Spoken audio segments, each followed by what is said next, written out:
मीराव सो सीतापति भजन को प्रगट प्रताप प्रभाव। लिए एकाग्र और शांत चित्त से चित्रकूट की रसमयी प्रेममयी भूमि में मन से प्रविष्ट हो करके वहां जो विलक्षण मिलन की लीला संपन्न हो रही है उसका रसास्वादन करें, उसका स्वरूप हृदयंगम करें। सर्वप्रथम भगवान राम और श्री भरत का दिव्य मिलन इस प्रेम भूमि में संपन्न होता है। मानो ऐसा लगा कि जैसे दो समुद्रों का मिलन हो रहा हो। भगवान श्री राम मूर्तिमान कृपा के समुद्र हैं और श्री भरत प्रेम के समुद्र हैं।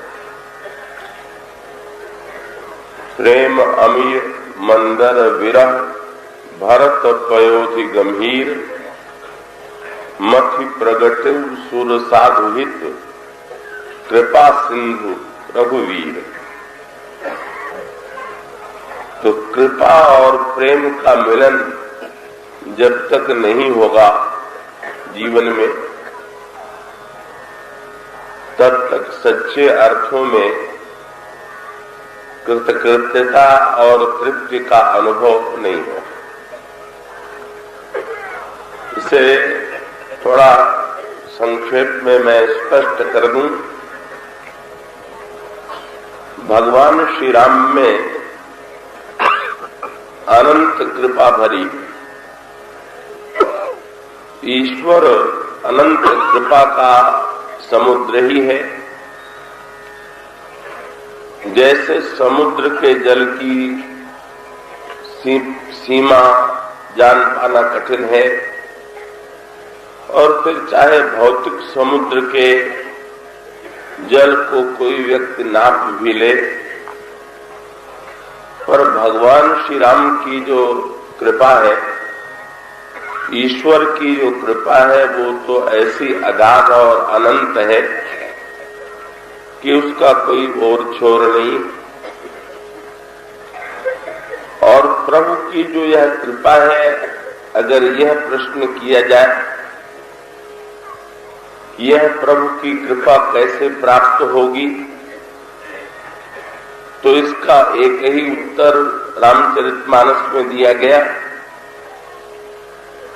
कि जो किसी क्रिया के बदले में, किसी व्यवहार के बदले में प्राप्त होती है वह तो कृपा नहीं है। इसलिए यह कहा गया अस प्रभु दीन बंधु हरि, और उनकी दया कैसी है, कहा गया कारण रहित दयाल। तुलसीदास सठ तही भज छाड़ी कपट जंजाल। गोस्वामी जी स्वयं अपने मन को श्रोता बना करके कहते हैं कि प्रभु जो है उनकी कृपा कारण रहित है। अरे मेरे दुष्ट मन, तू उन भगवान का भजन क्यों नहीं करता है? तो भगवान की कृपा अगाध अनंत असीम है, अकारण है, लेकिन यह ग्रंथों में पढ़ने को तो मिलता है, पर क्या हमारे और आपके जीवन में भगवान की कृपा का अनुभव हो रहा है? यही प्रश्न है। और तब इसका उत्तर यही मिलेगा कि ग्रंथ की बात चाहे हम पढ़ लें, चाहे सुन लें, चाहे दोहरा लें, लेकिन हम लोगों को भगवान की कृपा का अनुभव नहीं हो पा रहा। कृपा का अनुभव न होने के कारण ही अगर कभी कृपा की अनुभूति की बात हम लोग करते हैं तो भी उसका एक क्रम है। तो जब कभी हमारे मन की कामनाएं पूर्ण होती हैं, वासनाएं पूर्ण होती हैं, तब उन क्षणों में हम कहते हैं कि भगवान तो बड़े कृपालु हैं या भगवान ने यह कृपा की। लेकिन जिस समय हमारे अंतःकरण की आकांक्षा के प्रतिकूल कोई बात होती है, हमारे वासना के प्रतिकूल कोई घटना होती है, उस समय हम तुरंत भगवान से कहने लगते हैं, भगवान को उलाहना देने लगते हैं कि अरे आप तो बड़े निष्ठुर हैं, आप तो बड़े कठोर हैं। और इस तरह से यदि विचार करके देखें तो कृपा का अनुभव तो होता है क्षणिक और कोप का अनुभव होता है बड़ा लंबा। क्यों? क्योंकि हमारी आकांक्षाओं की तो कोई सीमा है नहीं। इसलिए जिस क्षण में कभी आकांक्षा पूरी होती है, केवल उतने ही क्षण हमको भगवान की कृपा की याद रहती है और अगले ही क्षण नई इच्छाओं का जन्म होता है। इच्छाएं भी असीम हैं, तब स्वाभाविक रूप से भगवान के कृपा का जो दर्शन है, भगवान के कृपा की जो अनुभूति है, हमारे जीवन में नहीं होती। और तब कृपा का अनुभव पाने के लिए किसकी आवश्यकता है? यही इसीलिए एक नई बात हुई ना, भगवान श्री राम के निकट श्री भरत आए, लेकिन श्री भरत ने प्रभु को दूर से ही प्रणाम किया और उसके पश्चात प्रभु जो है वो श्री भरत के पास जाकर के श्री भरत को हृदय से लगा लेते हैं। यही कृपा और प्रेम का मिलन है। तो अगर इसको आप कविता से अलग करके विचारें तो इसका तात्पर्य ये हुआ कि जब तक व्यक्ति के जीवन में प्रेम का उदय नहीं होगा, जब तक प्रेम नहीं आवेगा, तब तक भगवान चाहे कितनी भी कृपा न क्यों न करते रहे, कभी कृपा नहीं लगेगी। और एक अनोखी बात, और कहीं अगर प्रेम आ जाए तो ठीक उल्टी बात हो जाती है। क्या? का अगर कहीं मन में भगवान के प्रति प्रेम आ जाए तो एक बार वे कोप भी करने की चेष्टा करें तो कृपा का ही अनुभव होता। ये अद्भुत बात।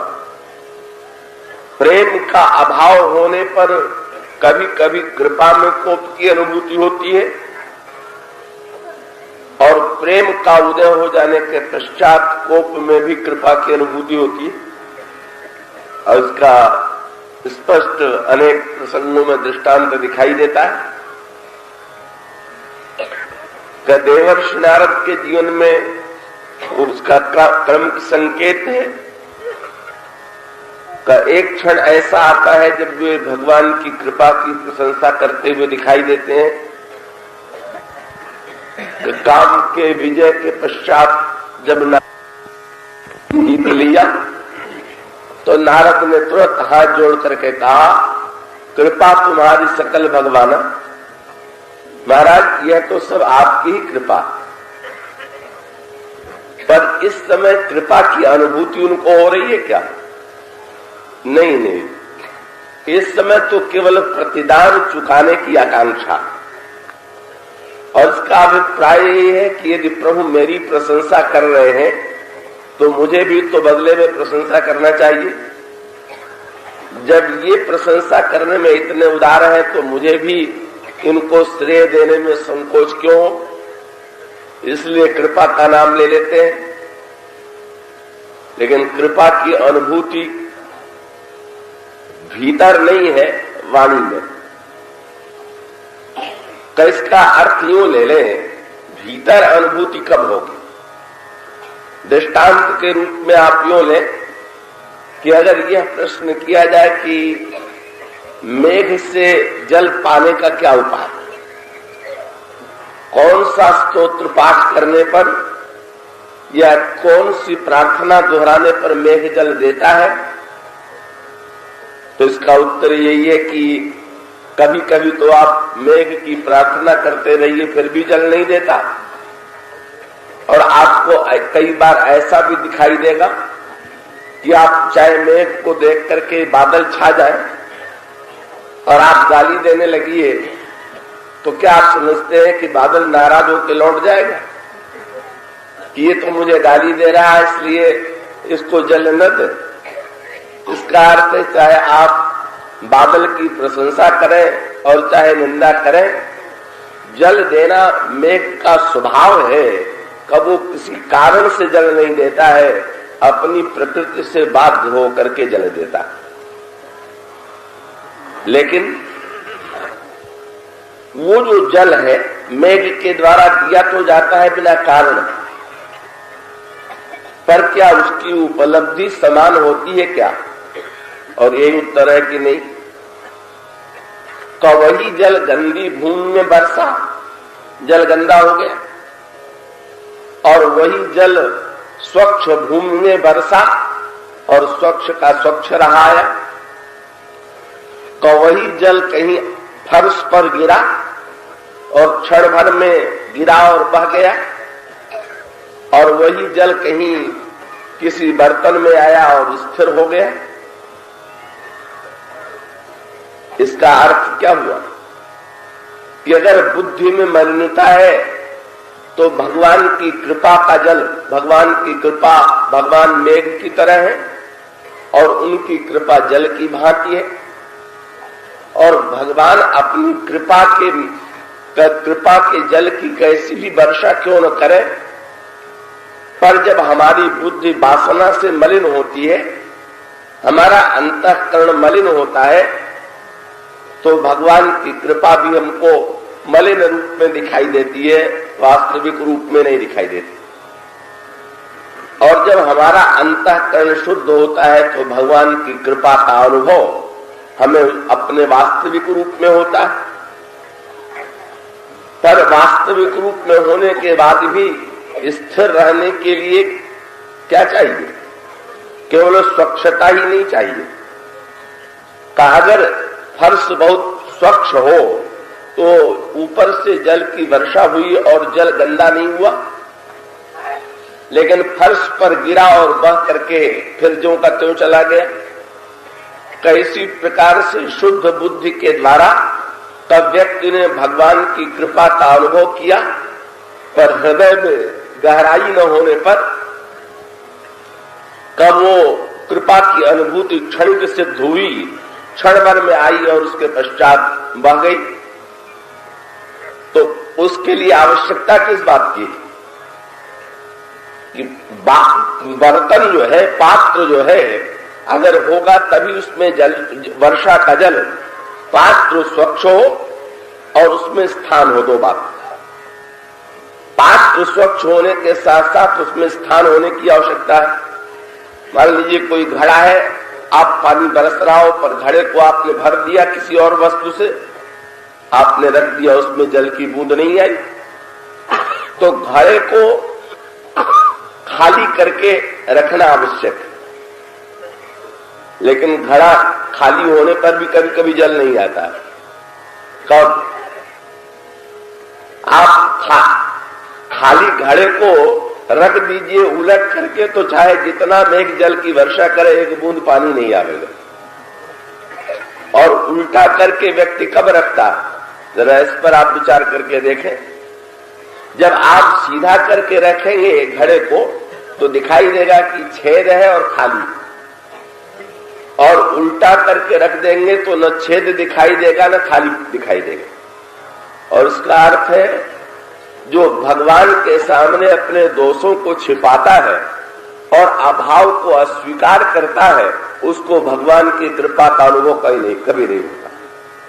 छिद्र जो है तो वो दोष का प्रतीक है और खाली घड़ा जो है अभाव का प्रतीक। और इसका अर्थ है कि जिस व्यक्ति को अपने जीवन में कमी का अनुभव हो रहा है, दोषों का अनुभव हो रहा है, का वही व्यक्ति भगवान की कृपा को ठीक ठीक ग्रहण कर पाता है। और जब किसी व्यक्ति में अहंकार आ गया तो अहंकार आ जाने का तात्पर्य यह है कि उसका हृदय का अहंकारी व्यक्ति जो है होता तो खाली, पर वो अपने अंतःकरण को ऐसा उल्टा करके रखता है कि उसमें कृपा का कोई जल जो है आता ही नहीं है, क्योंकि वो लोक दृष्टि से अपने अभाव को स्वीकार करना नहीं चाहता। और यही ठीक स्थिति हो गई देवर्षि नारद की। जब अंतःकरण में अहंकार आ गया तो अपनी कमी, अपने अभाव की अनुभूति नहीं दिखाई दे रही है। और उसके पश्चात भगवान को लगता है कि नारद यद्यपि वाणी से मेरे कृपा की चर्चा कर रहे हैं, पर उस वाणी की अनुभूति, जिह्वा पर तो वाणी की अनुभूति और हृदय में अहंकार की अनुभूति है, और उसका अर्थ होना उल्टा चाहिए। वाणी के द्वारा तो बोलते समय कई बार ये भाषा में बोलना ही पड़ता है कि मैंने ये किया या मैं ऐसा कह रहा हूं, लेकिन ये तो केवल व्यवहार के लिए मैं शब्द का प्रयोग किया जाना चाहिए। का अंतःकरण में तो निरंतर अनुभूति होनी चाहिए कि इस मैं के पीछे प्रभु की कृपा ही कार्य कर रही है। लेकिन जब कृपा तो आ जाए वाणी पर और मैं आ जाए हृदय के भीतर तो उल्टे हो गया।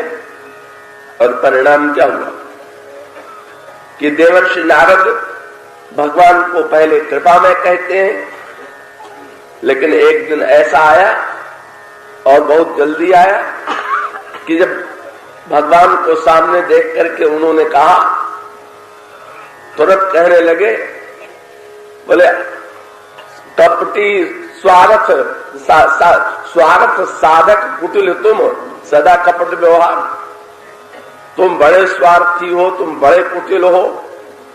भगवान ने कहा ये कब से ये बातें आई, क्योंकि आपने अभी कल ही कहा था मुझसे कि बड़े कृपा में है, और आप कह रहे हैं कि आज कह रहे हैं कि मैं बड़ा स्वार्थी हूं और मैं कुटिल हूं। नारद जी ने कहा हो तो मैंने केवल शब्द से कह दिया था, तुम तो पुराने कुटिल, पुराने स्वार्थी हो। और ये बहुत बड़े पते की बात क्या हम लोग भगवान को कृपा में कहते हैं, लेकिन जिस समय कभी उल्टा हमारे वासना और मन के प्रतिकूल कार्य हो जाता है, कब उस समय हम उसी समय भगवान को बुरा नहीं कहते, अब तो सारी पुरानी कृपाएं भी भूल जाते हैं। भगवान क्या क्या हम पर कृपा कर चुके हैं, कितनी करुणा कर चुके हैं, कि इस बात की भी विस्मृति हमको हो जाती है, जैसे नारद को विस्मृति हो गई।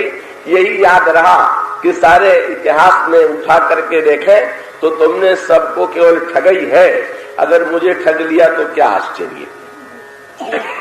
क्यों? यही है नारद के अंतःकरण की वासना। तो नारद के जीवन में तो ये क्षण भर के लिए लीला में आए, पर हम लोगों के जीवन में तो निरंतर यही खेल चलता रहता है। वाणी पर प्रभु की कृपा का नाम, अंतःकरण में अहंकार, और जो ही हमारे हृदय के प्रतिकूल कोई कार्य होता है तो ही भगवान को हम कुटिल कठोर कह करके उनकी आलोचना करते हैं, उनकी निंदा करते हैं। तब एक ही उपाय, और इसीलिए भगवान राम ने श्री भरत एक समुद्र दूसरे समुद्र के पास गया और समुद्र ने समुद्र से मांगा, तो इसका अर्थ हुआ कि समुद्र तो स्वयं पूर्ण है, उसे दूसरे किसी से मांगने की क्या आवश्यकता। पर नहीं, भगवान ने देखा कि श्री भरत भूमि में पड़े हुए हैं। भगवान राम दौड़े और उन्होंने श्री भरत को उठाना प्रारंभ किया। श्री भरत उठना नहीं चाहते हैं। श्री भरत का तात्पर्य है कि प्रभु आप तो पूर्ण हैं, आपको किसी वस्तु की आवश्यकता नहीं है। झुक करके उठाने वाला व्यक्ति तो अभावग्रस्त होता है, आप तो पूर्ण है, आपको भला मेरी क्या आवश्यकता, आप तो अपने में पूर्ण है। भगवान ने कहा नहीं भरत, देखो तो इतनी बड़ी कृपा की वर्षा मैंने जीवों पर किया, पर आज तक जीवों को कृपा नहीं दिखाई पड़ी और अवतार लेकर के आ गया तो भी लोगों को कृपा का रस नहीं आ रहा है। इसलिए भरत, जब तक तुम कृपा जीव पर नहीं करोगे और जीव के अंतःकरण में प्रेम का संचार नहीं कर दोगे, तब तक मेरी कृपा का कोई लाभ नहीं है। इसलिए आज कृपा प्रेम के सामने नत है कि नहीं नहीं, बिना तुम्हारे तो हमारी पूर्णता हो ही नहीं सकती। और सचमुच जब प्रेम आ जाता है तो अंतर ये, जब कामना आती है तब अगर भगवान को कृपालु भी कहते हैं तो कामना पूर्ण करने के लिए, चाहे पहले कहे चाहे बाद में कहे, नारद जी ने बीच में भगवान को एक बार और पुकारा और उस समय पुकारा कृपालु कहकर के, हितैषी कहकर। लेकिन जब भगवान ने पूछा कैसे याद किया, बोले महाराज आपन रूप देव प्रमोही, अपनी सुंदरता मुझे दे दीजिए। क्या मुक्ति चाहते हो क्या? भगवान की जो जीव की जो 4 प्रकार की मुक्ति मानी जाती है का उस का मुक्ति में से एक रूप मुक्ति मानी जाती है सारूप। जब जीव को भगवान का जैसा रूप प्राप्त हो जाता है तो सारूप पे मुक्ति।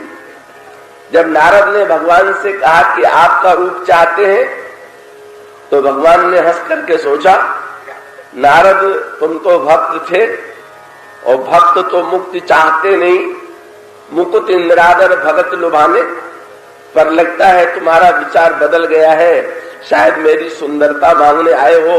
इसका तात्पर्य तो यही है कि तुम मुक्ति चाहने लगे। पर नारद जी ने कहा, महाराज मैं मुक्ति उक्ति के लिए रूप नहीं चाहता हूं। तब काय के लिए चाहते हैं? नहीं बात, ये व्यंग है, विरोधाभास। क्या का मुक्ति के लिए रूप चाहना तो ज्ञान की बात है, विवेक की बात है। पर ये जो रूप मांग रहे हैं मुक्ति के लिए नहीं। तब तुरंत भगवान से कहने लगे, आपन रूप देव प्रमोही, क्यों आन भांत नहीं पाऊं वही, मेरा विवाह हो जाए। और विवाह माने जहां बंधना पड़े, विवाह माने जहां बंधन। भगवान की बात सुन करके, नारद की बात सुन के भगवान को हंसी आ गई। बोले आस्तिक रूप के द्वारा मुक्ति होती है ये तो मैंने सुना था, पर मेरे रूप के द्वारा बंधन हो ये तो पहली बार सुनने को मिल रहा। पर प्रभु जो है मन ही मन हंसे। और तब का जब सुंदरता नहीं दी गई, रूप नहीं दिया गया और भगवान ने नारद पर कृपा ही करके दिया। मुनिहित कारण कृपा निधाना, दीन कुरूप न जाए बखाना। भगवान से उन्होंने कहा, महाराज सुंदर बना दीजिए, और भगवान ने बना दिया बंदर। तो ये कृपा थी कि कोप था? बड़ी कृपा थी, क्योंकि भगवान को लगा कि नारद को बंदर तो बनना पड़ेगा। अगर अभी सुंदर बना देंगे तो जीवन भर विवाह के बाद बंदर ही रहेगा, और अगर अभी बंदर बना देंगे तो विवाह नहीं होगा तो जीवन भर सुंदर रहेगा। इसलिए घंटे भर के लिए सुंदर बना के जीवन भर के लिए बंदर बना दे, कि अभी बंदर बना के जीवन भर के लिए सुंदर रहने दे। और तब भगवान ने कहा, नहीं भाई, तो घंटे भर की वह सुंदरता किस काम की जो बाद में बंधन का हेतु बन करके बंदर की तरह नचावे। नारी विवश नर सकल गोसाई, नाचे ही नट मरकट की नाई। इसलिए भगवान ने तुरंत नारद पर कृपा करके उनको कुरूपता दे दिया। पर भगवान की कृपा की अनुभूति तो नारद को नहीं हुई। क्यों नहीं हुई? क्योंकि उस समय अंतःकरण में प्रेम की अनुभूति नहीं थी। अहंकार का उदय हो चुका था, वासना का उदय हो चुका था, स्वार्थ का उदय हो चुका था। और यहाँ प्रेम, श्री भरत ये मूर्तिमान प्रेम है। भरत ही कहीं सराही सराही, राम प्रेम मूर्ति तनुआही। बोले बस प्रेम में इसलिए कभी कोप का अनुभव नहीं होता है कि जहां पर वासना और वासना है वहां मांगना ही मांगना है। और जहां प्रेम है वहां देना ही देना। तो रोष तो तब आता है कि जब हम किसी से आशा रखें और हमें न मिले, और जहां केवल देने की आकांक्षा है। त्रिवेणी के तट पर सब लोग आश्चर्य से कहने लगे श्री भरत से कि भरत तो कुछ नहीं चाहते हैं, कुछ मांगे तो भरत। और अगर प्रेमी मांगता भी है तो क्या मांगता है ये देख लीजिए। अगर वासना आती है तब मांगा जाता है, तो अर्थ मांगा जाए, काम मांगा जाए, अथवा अधिक का उससे भिन्न मांगा जाए तो धर्म मांगा जाए, और उससे भी आगे बढ़ करके अगर कहीं और विवेक का उदय हो जाए तो मोक्ष मांगा जाए। पर श्री भरत के जीवन में अर्थ नहीं चाहिए। अर्थ की आकांक्षा लेकर के आने वाले भी भगवान को मिले, सुग्रीव और भीषण जैसे। का धर्म की आकांक्षा लेकर के भी भगवान के पास आने वाले मिले, विभीषण जैसे। मोक्ष की आकांक्षा लेकर के अनेक मुनिजन भगवान के सामने आते हैं। काम की आकांक्षा लेकर के नारद भगवान के सामने आ गए। पर श्री भरत को क्या चाहिए? उन्होंने मांगा भी तो अनोखा ही मांगा।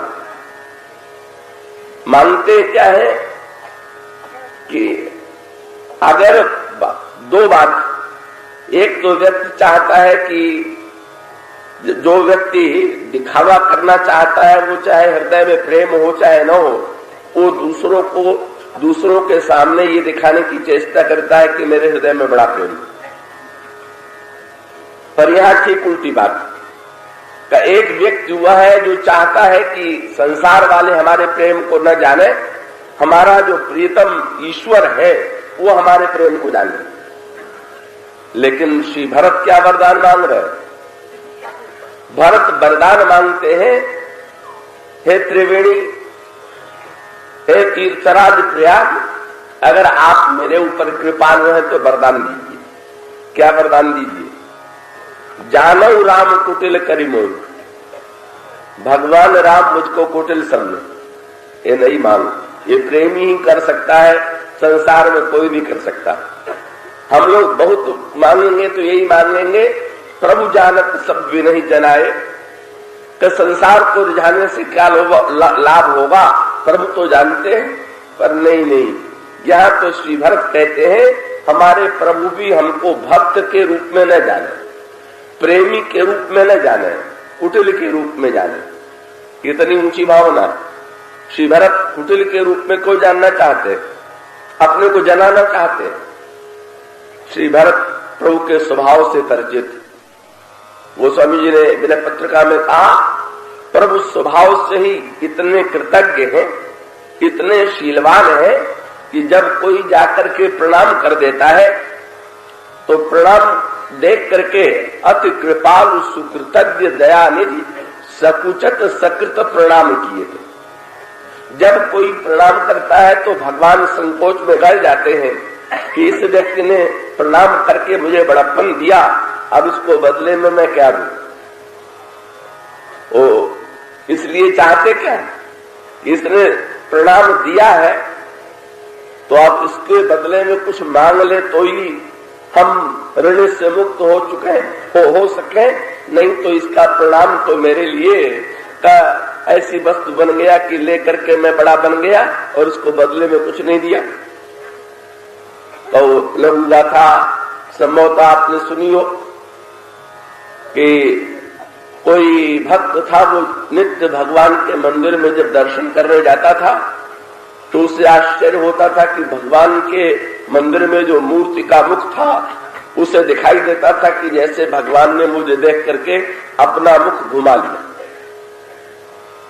और तब उस दर्शन करने वाले भक्त के हृदय में बड़ी ग्लानि का उदय होता था कि मैं तो इतना बड़ा अभागा हूं, मेरा अंतःकरण तो इतना मलिन है कि भगवान मुझे देख करके अपना मुख घुमा लेते हैं, इससे बढ़ करके मेरा दुर्भाग्य और मेरा पाप क्या होगा। लेकिन एक दिन उस भक्त को बड़ा आश्चर्य हुआ। क्या? उसी नगर में एक कोढ़ी रहता था। तो उसके अंतःकरण में भी प्रारब्ध कर्म से कोण होते हुए भी का भगवान के प्रति स्नेह का उदय हुआ। और तब भगवान ने करुण होकर के उस कुष्ठी को, उस कोढ़ी को एक स्वप्न दिया। और स्वप्न यह था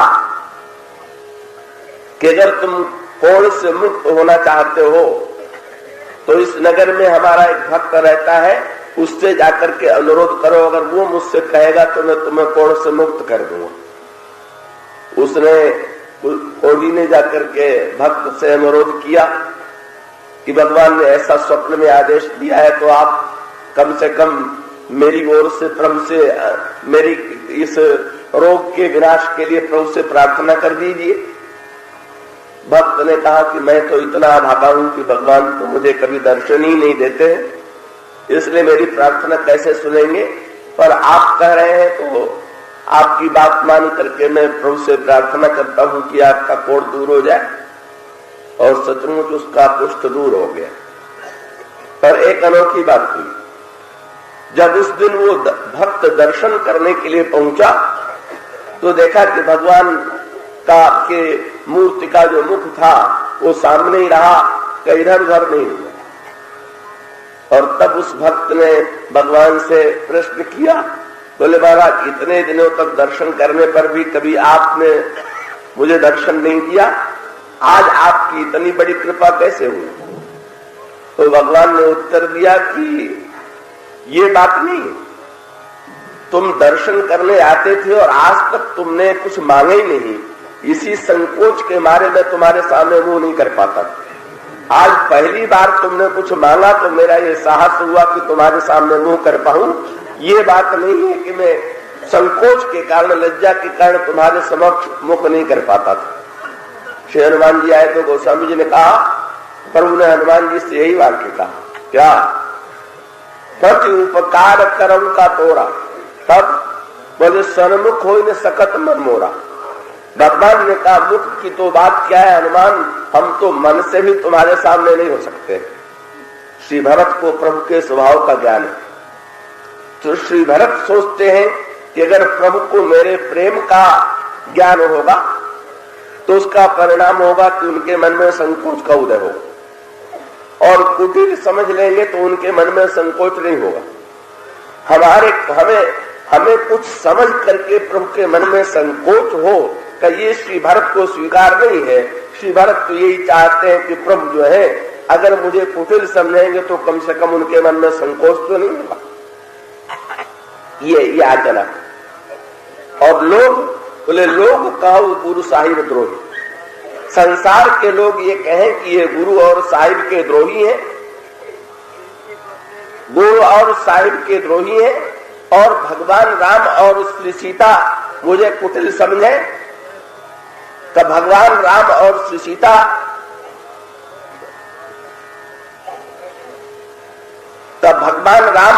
सीता मुझे कुटिल समझे, पर मेरे अंतःकरण में क्या हो? गोस्वामी जी कहते हैं, श्री भरत अनुरोध कर रहे हैं कि जानो राम कुटिल कर मोही, लोग कहो गुरु साहिब द्रोही, पर सीता राम चरण रति मोरे। अजय तो आप देखेंगे कि प्रेम और कृपा का मिलन होते ही चरम कृतकृत्यता की अनुभूति हो जाती है। वो प्रेम क्या है? श्री भरत दृष्टांत देते हैं, जलद मेघ और चातक का। संसार में मेघ से सभी प्रेम करते हैं, जल की आवश्यकता सबको है, पर अगर मेघ के प्रति किसी का अनन्य अनुराग है तो एकमात्र चातक का है और किसी का नहीं। लेकिन बात उल्टी दिखाई देती, मेघ सबको जल दे रहा और चातक को जल देने में कृपणता कर रहा, चातक को जल देने में कंजूसी कर रहा। और कभी कभी तो ऐसा भी दिखाई देता है कि संसार को मेघ ने जल दिया और चातक जल मांग रहा था और उसके ऊपर ओले की वर्षा होने लगी। लेकिन चातक की कैसी दशा है? श्री भरत की वाणी में ये सच्चे प्रेम की व्याख्या की है।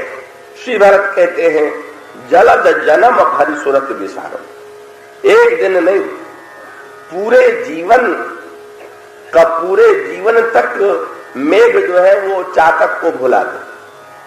और जाचत जल पविपाहन डारण, और जल की याचना करने पर जल के स्थान पर ओले की वर्षा करके चोट पहुंचावे। लेकिन इतना होते हुए भी चातक का रतन अगर कहीं इस व्यवहार को देख करके, इस कठोरता को देख करके चातक के अंतःकरण में कोई कमी आ गई, चातक के प्रेम में कोई कमी आ गई, तो चातक प्रेमी कहलाने का अधिकारी नहीं। आप जो चातक का सच्चा प्रेम क्या है? बोले सच्चे चातक का प्रेम तभी होगा जलद जन्म भरी सूरत विसारऊ, जाचत जल पविपाहन डारऊ, चातक रटन घटे घटी जाई। लेकिन बढ़े प्रेम सब भांति भलाई। अगर चातक का रटना घट गया तो प्रेम की मर्यादा चली गई। नहीं, प्रेम की मर्यादा तो इसी में है कि जो जो कठोर व्यवहार होता जाए त्यों तो बढ़ता जाए। कैसे? ये तो व्याख्या की बात है, और ये व्याख्या, कृपा की व्याख्या, स्नेह की व्याख्या प्रेमी जैसा करता हो ऐसा कोई नहीं करता। और लोग क्रिया देख करके कृपा का निर्णय करते हैं, और प्रेमी तब मेघ सारे संसार को जल दे रहा था और चातक को जल नहीं दिया। और चातक जो है वो प्यू प्यू की पुकार लगाए हुए था। किसी कवि ने चातक से कहा, कितने पगले हो तुम, कितना एकांगी तुमसे प्रेम है। बोले चातक तुम्हारा प्रेम एकांगी। साहित्य में दो तरह का प्रेम माना जाता है, जहां दोनों ओर से प्रेम हो वहां पूर्ण प्रेम, और जहां पर एक ओर से प्रेम किया जाए और दूसरी ओर से उत्तर न मिले का वहां पर एकांगी प्रेम। तो एकांगी प्रेम के जो दृष्टांत तो साहित्य में दिए गए हैं, तो उसमें जैसे पतंग का दीपक के प्रति प्रेम है, एकांगी है। पतंग दीपक से प्रेम करता है पर दीपक पतंग से प्रेम नहीं करता है। चकोर और चंद्रमा का प्रेम एकांगी है। चकोर चंद्रमा से प्रेम करता है पर चंद्रमा चकोर से प्रेम नहीं करता है। और इसी प्रकार से मछली का प्रेम एकांगी है। मछली जल से प्रेम करती है पर जल का मत्स्य के प्रति अनुराग नहीं। और इसी एकांगी प्रेम के दृष्टांत में कवियों ने कहा कि चातक और मेघ का प्रेम भी एकांगी। का मेघ प्रेम नहीं करता है और चातक करता है। लेकिन केवल श्री भरत के चरित्र में और गोस्वामी जी के दोहावरी रामायण में इस धारणा का खंडन किया गया और ये कहा गया कि भले ही कवियों की दृष्टि में और संसार की दृष्टि में चातक का प्रेम एकांगी हो, पर अगर कहीं चातक को भी ये लगने लगे कि मेरा प्रेम एकांगी है, तब क्या होगा? तब तो उसमें अभिमान हो जाएगा कि मैं कितना महान हूं कि ये मेरे साथ प्रेम नहीं करता पर मैं अपनी ओर से प्रेम निभा रहा हूं। और इसका अर्थ क्या हुआ कि इस प्रेम का परिणाम अभिमान अगर हो गया तो प्रेम, अभिमान आते ही प्रेम चला जाएगा।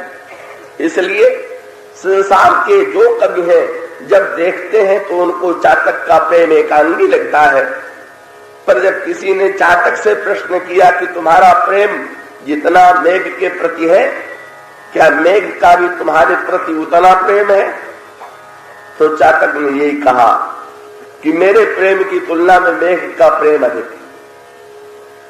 लेकिन दिखता तो नहीं। चातक ने कहा यही और मुझ में और मेघ में अंतर है कि मैं प्यू प्यू की रट करके अपने प्रेम का दिखावा कर देता हूं और मेघ अपने प्रेम का दिखावा नहीं करता है। और कोई अंतर नहीं है। प्रेम के अंतःकरण, मेघ के अंतःकरण में प्रेम है, मेरा प्रेम शायद वाणी में। किसी ने व्यंग किया, अगर मेघ का तुम्हारे प्रति इतना प्रेम होता तो चारों ओर जल बांटता फिर रहा है, केवल तुम्ही को जल न देता। तुरंत चातक ने उत्तर दिया, नहीं, आप समझ नहीं पाए। सबको दे रहा है और मुझे नहीं दे रहा है, इसी में तो अपना तो की पराकाष्ठा। चातक ने कहा, घर में कोई अतिथि आ जाए, मेहमान आ जाए, तो क्या करेंगे? चाहे अपने घर वाले भूखे रह जाए पर मेहमान को खिला देंगे। और जो बचेगा उसे बांट के खा लेंगे। मेघ ने कहा कि संसार, ये चातक ने कहा कि मेघ सारे संसार को पराया मानता है, इसलिए जल बांट रहा, और मुझसे इतना अपनापन मानता है कि जानता है कि ये तो अपने हैं, बचेगा तो दे देंगे, नहीं तो नहीं देंगे, कोई बात नहीं। परिणाम क्या हुआ? चातक के मन में तो निरंतर मेघ की इस व्यवहार को देख करके प्रेम बढ़ता जाता। तब मेघ ने प्रहार करना शुरू कर दिया, और तब चातक ने ये कहा कि व्यक्ति प्रहार भी तो अपने पर ही करता है, पराये का तो सम्मान ही किया जाता है। दूसरे के बेटे को देखे तो कौन हाथ चलावेगा, पर अपने बालक के प्रति अगर कुछ दिखाई दे तो उस त्रुटि को का परिमार्जन करने के लिए अपनों पर प्रहार भी किया जा सकता है। इसलिए चातक को मेघ की प्रत्येक क्रिया में प्रेम ही प्रेम दिखाई, कृपा ही कृपा दिखाई देती है, स्नेह ही स्नेह दिखाई देता है। और यही व्यक्ति के जीवन में श्री भरत जैसा जब चातक प्रेम, अनन्य प्रेम जीव के अंतःकरण में आ जाता है, तब भगवान चाहे कृपा करें और चाहे कोप करें, कृपा में तो कृपा का अनुभव होता ही रहता है, पर कोप में भी भगवान की ही कृपा का अनुभव होता है। इसीलिए श्री भरत के चरित्र का दर्शन क्या है? श्री भरत चित्रकूट की ओर जा रहे हैं। किसी ने पूछ दिया श्री भरत से, आप प्रभु की शरण में जा रहे हैं? श्री भरत जी ने कहा बिल्कुल नहीं, प्रभु की शरण में जाने योग्य तो मैं हूं ही नहीं, तब किसकी शरण में जा रहे हैं? श्री भरत का वाक्य तो सुनिए। श्री भरत कहते हैं, किसी ने कहा कि अगर भगवान राम की शरण में नहीं जा रहे हैं तो चित्रकूट तो जा ही रहे हैं, आपको क्या विश्वास है? जब आप भगवान राम के पास पहुंचेंगे तो भगवान राम आपका सम्मान करेंगे कि अपमान करेंगे? अंतर है। अंतर क्या है? विभीषण भी भगवान राम की शरण में जा रहे हैं, पर वे कल्पना कर रहे हैं कि जब मेरे आगमन का समाचार भगवान राम सुनेंगे तो मुझसे क्या व्यवहार करेंगे। गीतावली रामायण में गोस्वामी जी ने कहा, महाराज राम पहुंच जाऊंगा, और जब मैं पहुंचूंगा तो क्या होगा? शरणागत सुनी बेगी बोली है। जब भगवान ये सुनेंगे कि मेरी शरण में विभीषण आया हुआ है तो वो बिल्कुल विलंब नहीं करेंगे, तुरंत मुझे बुलवा लेंगे। शरणागत सुनी बेगी बोली है, और तब मैं निपट ही सकुचाऊंगा, और मैं संकोच के मारे जब प्रभु जल्दी से बुलावेंगे तो मैं संकोच में गड़ जाऊंगा, और गड़ जाने के बाद जब मैं भगवान के चरणों में पहुंचूंगा तो भगवान क्या करेंगे? धरी है नाथ हाथ माथे,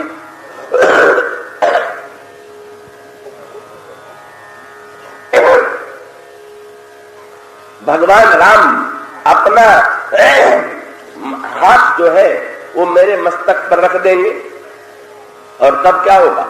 बोले यही ते कछु के ही लाभ अघाऊंगो, और सपनों सो न कछु अपनो लघु लालच न लुभाऊंगो, कहीं हो बल रोटिया रावरो, और बिनु मोल ही बिकाऊंगो, तब तुलसी पट उतरे ओढ़ियो, उबरी जूठन खाऊंगो, महाराज राम पह जाऊंगो। ये भी एक भावना। लेकिन श्री भरत की भावना, श्री विभीषण के मन में तो निश्चय है ना कि भगवान सम्मान करेंगे और तुरंत बुला लेंगे। श्री भरत ने कहा दोनों हो सकता है क्या? तब मेरी ओर देखेंगे तो अपमान करेंगे, और अपनी ओर देखेंगे तो सम्मान करेंगे। तो महाराज तब भी तो अंतर पड़ जाता है। किसी का सम्मान कीजिए उसको प्रसन्नता होती है, किसी का अपमान कर दीजिए उसको क्षोभ का अनुभूति होती है। का श्री भरत से पूछा गया, अगर आप भगवान राम की शरण में जाएंगे, सम्मान करेंगे तो आपको कैसा लगेगा, और अपमान करेंगे तो कैसा लगेगा? श्री भरत जी ने तुरंत कहा कि मैं भगवान राम की शरण में जा ही नहीं रहा हूं। तब किसकी शरण में जा रहे हैं? वाक्य है, जो परिहरई मलिन मन जानी, जो सनमान ही सेवक मानी, चाहे जो करे। लेकिन मेरी शरणागति, मेरा आश्रय कौन है? मोरे शरण राम ही की पल ही, राम सुस्वामी दोष सब जने। मैं भगवान राम के जूतों की शरण में, ये जूतों की शरण में हूं, इसका क्या तात्पर्य है? भगवान राम के पादत्राण की मैं शरण लेता हूं, जूते की शरण में लेता हूं, इसका अभिप्राय क्या? श्री भरत का तात्पर्य यह है कि कोई जूते से सीखे कि शरणागति क्या होती है। कोई सीखना चाहे तो पादत्राण से सीखे कि सच्ची शरणागति क्या है। क्या दिन भर में कितनी बार हम लोग जूते का सम्मान करते हैं और कितनी बार निरादर करते हैं। घर से चलने लगे तो पैर में डाल लिया, पता चला कि बड़ा प्रेम है जूते से। और जहां आप कथा में पहुंचे अथवा मंदिर के पास पहुंचे, आपने तुरंत पैर से निकाल दिया। लेकिन चाहे आप अपने पैर में धारण कर लें और चाहे जूते को पैर से निकाल दें, तो आप मंदिर में दर्शन करने जाते हैं तो जूता ये उलाहना नहीं दे सकता है कि आपने मुझे यहां तक तो धारण किया, अब अकेले दर्शन करने चले जा रहे हैं, अकेले कथा में चले जा रहे हैं। नहीं, तो उसको प्रसन्नता की अनुभूति होती है जूते को, क्या कि चाहे ये चरण में धारण करें चाहे निकालें, हमारे लिए इतने बहुत है कि अपने चरणों में स्थान दे करके अवसर तो प्रदान करते हैं। जब इनको मेरी आवश्यकता हो तो स्वीकार करें और जब आवश्यकता हो तो मुझे छोड़ दे, लेकिन हम इनके हैं। और इसका अर्थ क्या हुआ? जूता कहता है, ये इसके उदात्त भावना, जूता ये कहता है कि भाई इनके पैर के लिए तो अनेकों जूते मिल सकते हैं, पर मेरे लिए तो इनका पैर छोड़ के किसी का पैर ठीक हो ही नहीं सकता। और इसका अभिप्राय क्या हुआ? पादत्राण से तो पैर का इतना अभ्यस्त हो जाता है कि भूल से भी अगर दूसरे के जूते में पैर पड़ जाए तो जूता तुरंत बोल देता है, बिना बोले कि हम आपके नहीं है, पैर निकाल लीजिए, हम तो एक विशेष पैर के लिए बने हुए। तो पादत्राण के मन में न ये आकांक्षा है कि निरंतर हम चरणों में बने रहें, कि ये नहीं आकांक्षा है कि ये पलंग पर सोए तो मुझे धारण करें। नहीं, आप बाहर निकाल दें, आप भीतर ले जाएं, आप चलते समय धारण करें, आप फर्श पर धारण करें चाहे कांटे में धारण करें। कि ये जो समर्पण की पराकाष्ठा पादत्राण में है, अपमान और सम्मान की भावना का जो अभाव है पादत्राण में, निरंतर अपने आप को पूरी तरह से अर्पित कर दिया है पादत्राण में चरणों के लिए। श्री भरत ने कहा, मैं तो प्रभु के चरणों का जो पादत्राण है उसी की शरण में जाकर के यही चाहूंगा कि प्रभु के पादत्राणों की कृपा से मेरे अंतःकरण में भी वैसी भावना आ जाए कि जिसमें अपमान और सम्मान, त्याग और संग्रह। संकेत श्री भरत का क्या था? वही प्रश्न था, आप जा तो रहे हैं चित्रकूट, पर क्या भगवान राम आपको साथ रखेंगे? श्री भरत ने कहा कि साथ रखें चाहे न रखें, वही पादत्राण के प्रति जो एक समर्पण की वृत्ति है, बोले जैसे पादत्राण के लिए कोई अन्य गति नहीं है। यही बात देने पत्रिका में गोस्वामी जी कहते हैं, नाहिने नाथ अवलंब मुहि आन की। तब एक वही वाक्य श्री भरत का गोस्वामी जी ने भी पकड़ लिया। क्या बोले? एक अवलंब, नाहिने नाथ अवलंब मुहि आन की। किसका अवलंब है? बोले एक गति मोहि भवदीय पद त्राण। एकमात्र हमारी अगर कोई गति है तो एकमात्र आपके पादत्राण है और कोई नहीं। इस प्रकार से सम्मान और निरादर, पास और दूरी, चाहे वे स्वीकार करें चाहे अस्वीकार करें, हमें तो प्रभु के निरंतर साहचर्य की हम तो ये अनुभव करेंगे कि नहीं, ये प्रभु की परम कृपा, चाहे मुझे साथ में ले जाए और चाहे न ले जाए, लेकिन मैं तो प्रभु के पादत्राण की शरण ग्रहण करता हूं।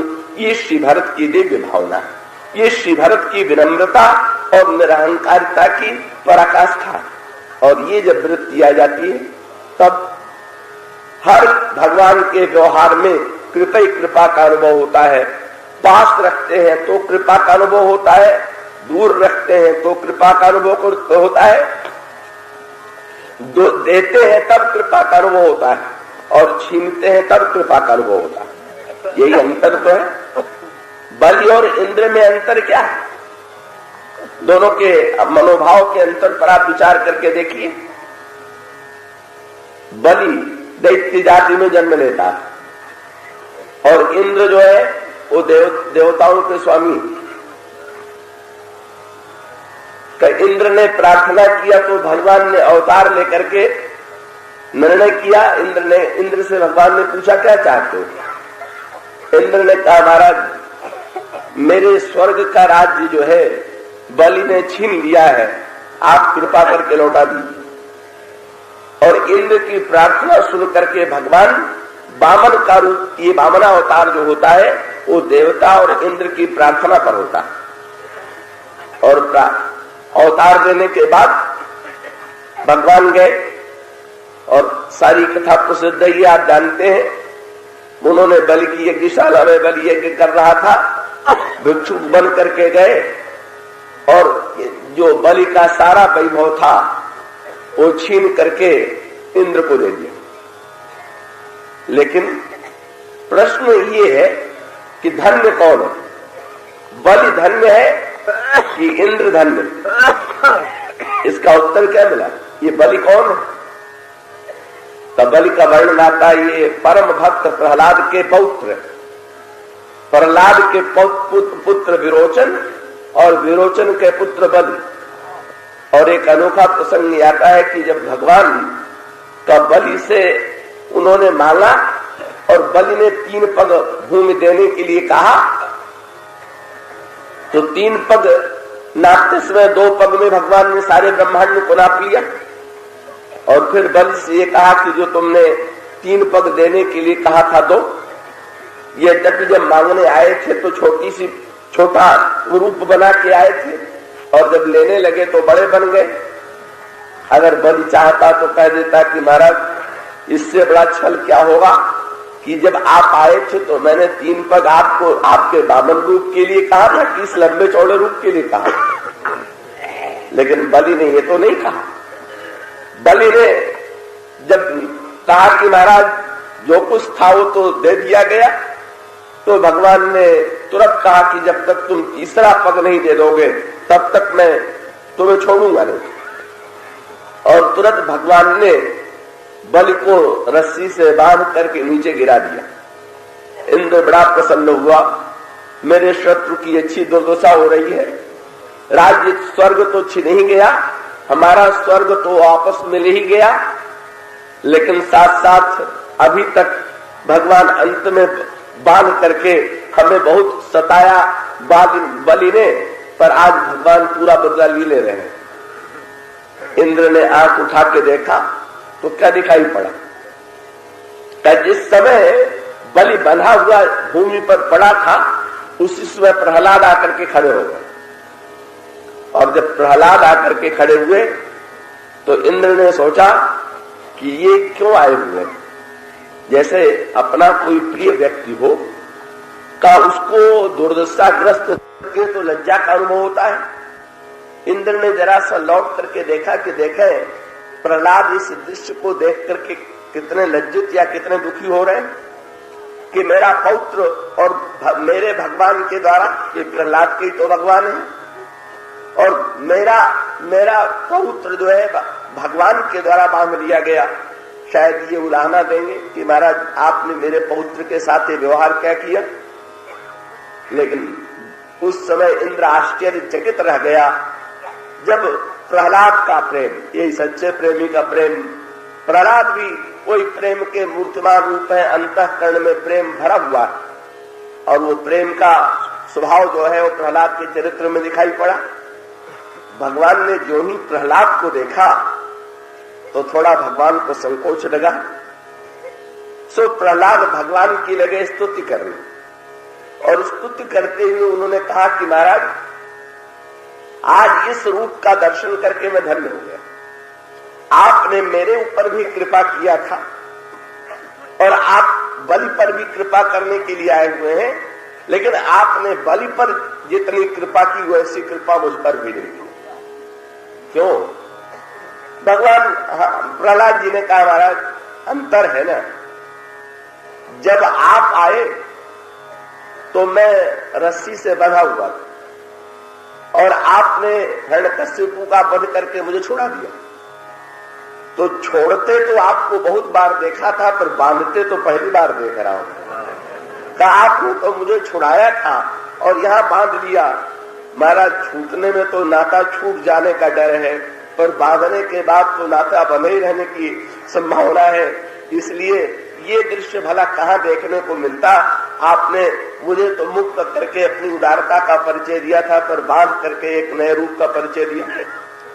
और तब दूसरा अंतर ये है कि जब आप मेरे सामने प्रकट हुए तो आप न जाने कितनी बार कहते रहे कि प्रहलाद मांगो मांगो। तो आपको उदार दाता के रूप में तो बहुत देखा था, पर दान मांगने वाले के रूप में तो पहली बार देखा कि ये दृश्य भी भला कहाँ देखने को मिलता।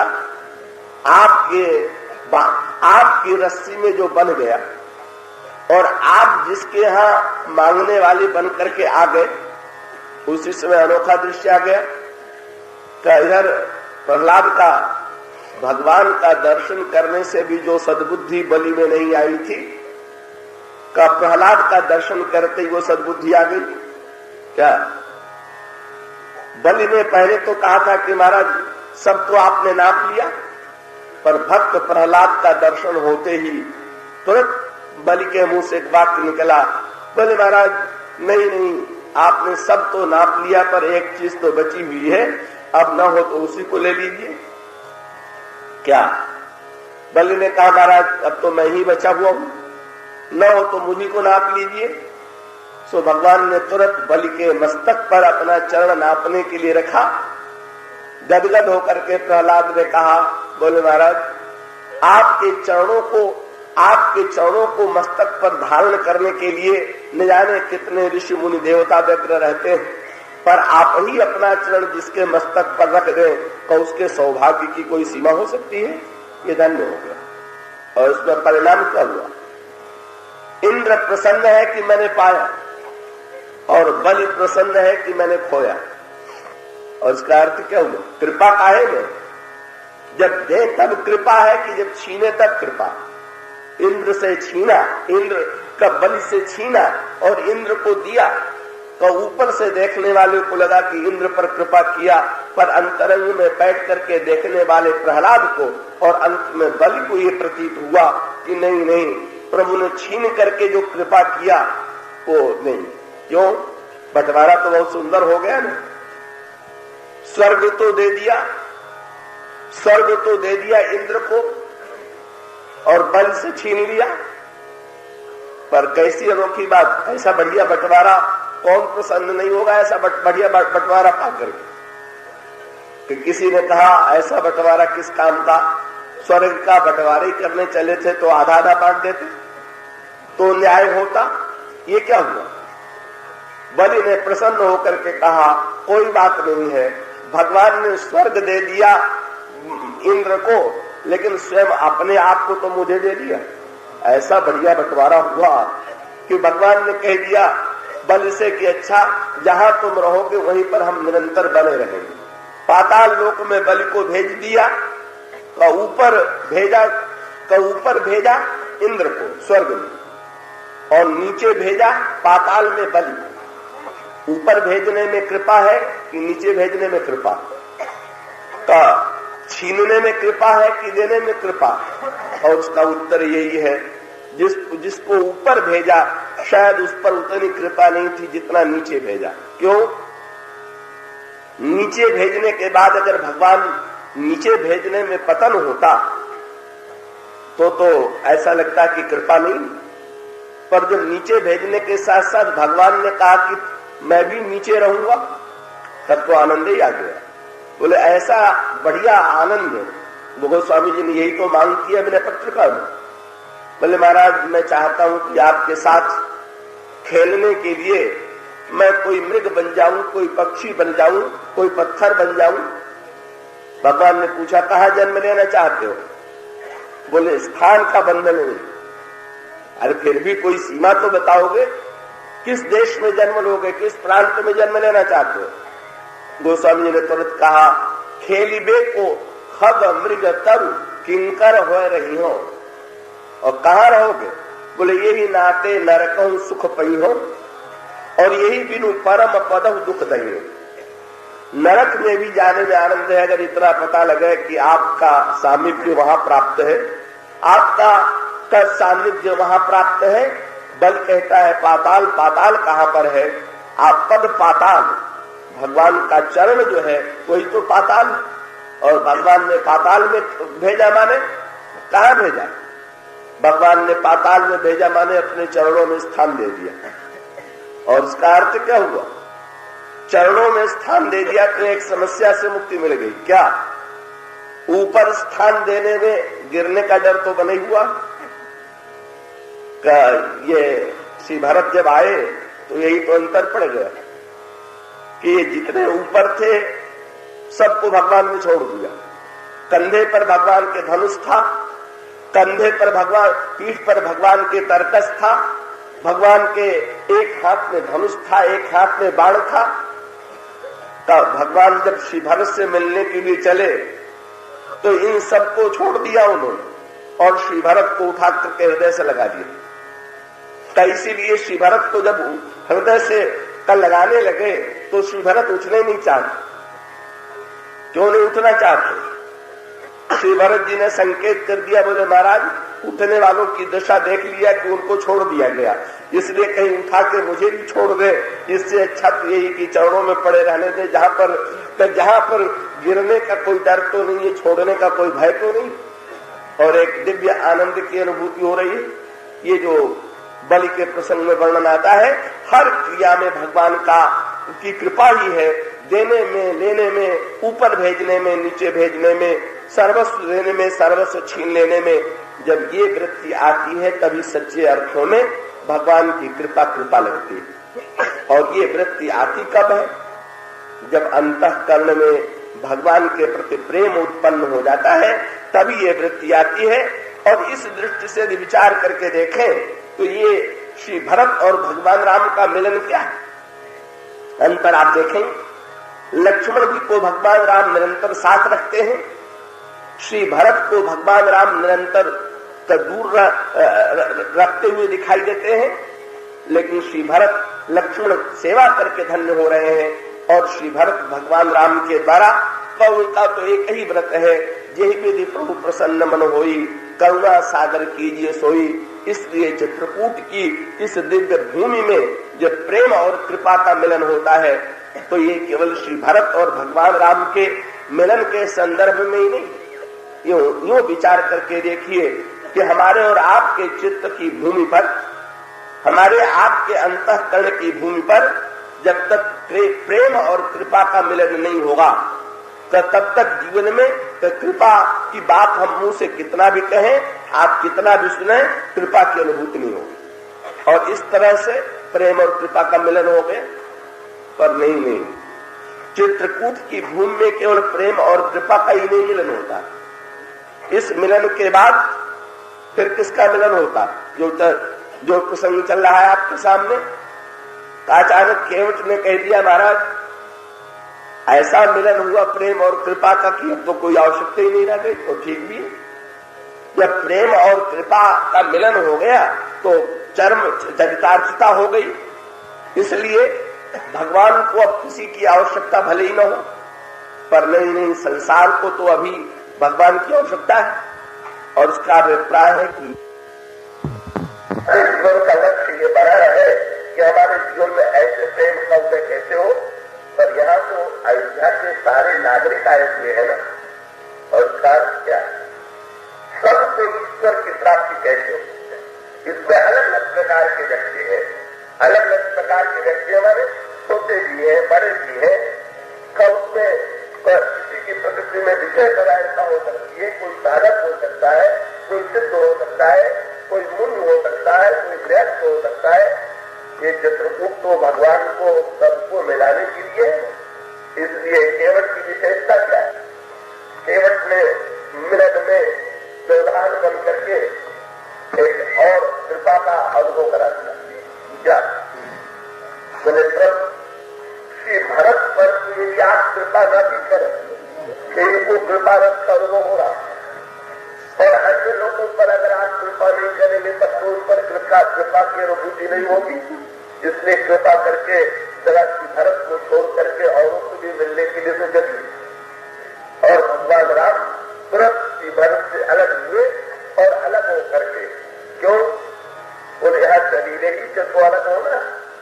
श्री भरत और भगवान राम मन से तो कभी अलग होते नहीं। प्रेम और कृपा में कभी तो वास्तविक पार्थिव तो आता नहीं। इसलिए अब भगवान श्री राम बढ़ रहे हैं किससे मिलने के लिए? गुरुदेव के साथ मिलने के लिए, माताओं से मिलने के लिए, मंत्रियों से मिलने के लिए और अयोध्या के आए हुए नागरिकों से मिलने के लिए। जब भगवान राम देवदेव से मिलने के लिए चले तब गौतम से पूछा गया, आप कौन जा रहा? अभी तो कृपा से तू उठे थे। बोले अब? गौतम ने तुरंत कहा कि तीर सिंधु। पहले तो कृपा सिंधु और प्रेम सिंधु का मिलन हुआ था, अब तीर सिंधु का और विवेक सिंधु का मिलन हो रहा। जरा इसको कृपा करके आप ध्यान से समझे। तीर और विवेक का मिलन, गुरु वशिष्ठ जो है विवेक के समुद्र है और भगवान राम तीर के समुद्र है, और उन दोनों का मिलन हो रहा। और मेरी जीवन में आवश्यक का विवेक और तीर का मिलन जो है परमावश्यक। क्यों? शील आता कहां से? इस पर विचार करके देखिए। भगवान राम बड़े शीलवान हैं, लेकिन शीलवान होने की एक समस्या है।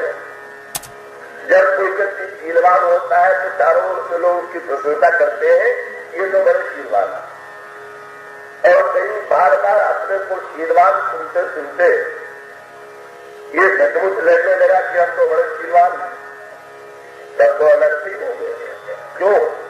तो शील का स्थान अहंकार ने ले लिया। तो आपकी शील स्थिर जीवन में बना रहे, इसके उपाय क्या है? रामायण का महामंत्र बता दो तो समझे आपको शील आता कहां से। अगर व्यक्ति शील पाना चाहे तो शील मिलेगा कहां से? और तब रामायण में महामंत्र दिया गया, शील की मिल बुध से पाई। बिना विवेकी और बुध जनों की सेवा किए शील की प्राप्ति नहीं होती। और इसका निर्वाह क्या होता है? भगवान राम में तो शील है, तो शाश्वत शील है। और यूं कह दीजिए ना कि भगवान राम तो समुद्र है, तो इसका अर्थ है कि जल की आवश्यकता समुद्र को नहीं, तो फिर भी समुद्र निरंतर नदियों को निमंत्रण दे रहा है, जल को निमंत्रण दे रहा है। इसी प्रकार से भगवान राम दूसरे से शील नहीं देते, लेकिन भगवान राम की विशेषता यही है कि भगवान राम ये दिखाते हैं कि नहीं ये शील मेरा नहीं, ये तो शील हमें प्राप्त हुआ है गुरुदेव की कृपा से। अगर गुरुदेव कृपा न करते तो मेरे जीवन में ये जो शील की छाया आई हुई है न आती। इसीलिए गोस्वामी जी ने भगवान राम के शील का सबसे पहले वर्णन किया। आप उस प्रसंग को उठा के पढ़िए तो आपको तुरंत उत्तर मिल जाएगा। गोस्वामी जी कहते हैं, गुरु प्रिय परम गए रघुराजी और अलग काल विद्या समाज जाति सहज स्वास्थ्य सुचारी तो हर पढ़ या कौतुक भारी। गुरु के आश्रम में भगवान राम पढ़ने के लिए गए और तुरंत गोस्वामी जी ने शब्द लिख दिया। पता चल गया पहली बार भगवान राम के चरित्र में गोस्वामी जी शीलगण का उल्लेख कर रहे हैं। अगला बात क्या है? विद्या विनय निपुण गुणशीला और खेलन खेल सकल नृपलीला।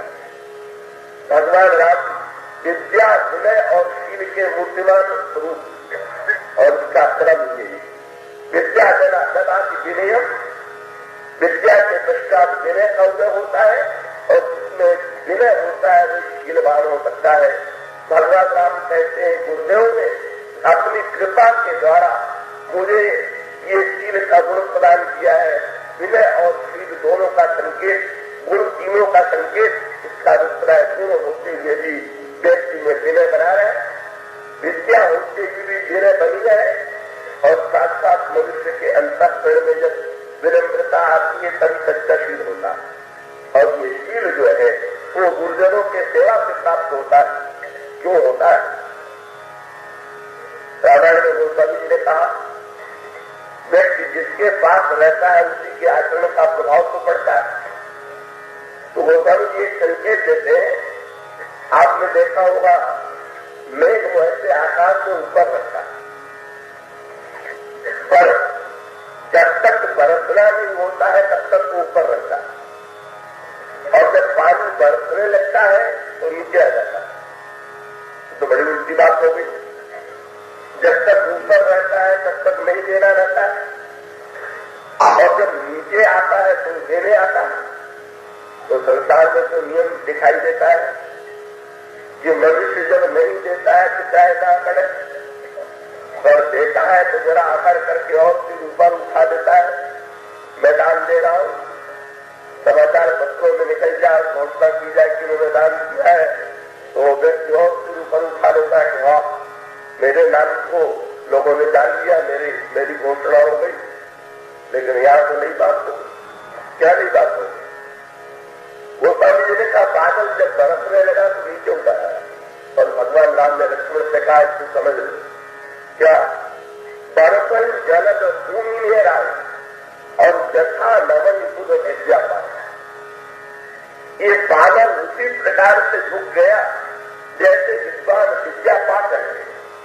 अब मैं क्या कहूं, उसमें गोस्वामी ने साहित्य का चमत्कार कर दिया। ये तो उनका दृष्टांत हो गया। विद्या पाए या विद्या देते समय, या तो मेघ दे रहा है दे रहा है, पर गोस्वामी ने पाए शब्द का प्रयोग किया। गोस्वामी जी का तात्पर्य क्या है? किसी ने मेघ से पूछा, मेघ संसार में देते समय तन करके खड़े होते और लेते समय झुकते देखा, लेकिन तुम ही ऐसे अनोखे दिखाई दे रहे हो कि जो देते समय झुक रहे। तुरंत मेघ ने कहा ये मेरी कोई विशेषता नहीं, ये मेरा गुण नहीं। क्यों?